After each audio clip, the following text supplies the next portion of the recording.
umuyobozi ushinzwe ibiza mu ishami ry'umuryango w'abibumbye gita ku buzima OMS muri Afurika yavuze ko uwo mugabane w'isi urimo kwitegura guhangana na virusi ya corona.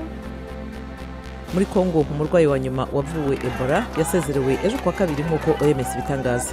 Icyorezo kimaze amezi 19 gishobora gutangazwa ko cyarangiye mu gihugu igihe hashira iminsi 42 nta muntu ugaragaje ubwandu. Minisitiri w'ububanyi n'amahanga wa Ethiopia Gedu Andargashu yareze Amerika kutagira imyitwarire ya diplomasi mu biganiro birebana n'urugomero The Grand Ethiopian Renaissance.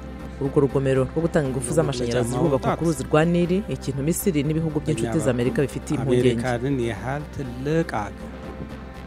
Abashakashatsi muri kaminuza yitiriwe Nile mu Misiri barimo gutegura igishushanyo mbonera cy'umuyoboro ushobora kuzafasha kubika amazi. Bafite icyizere ko bizafasha gukemura ibibazo by'ibura ry'amazi. Naho isoko ry'amafaranga rya Nigeria ryemerewe n'abanyamuryango kwandikwa nk'isosiyete.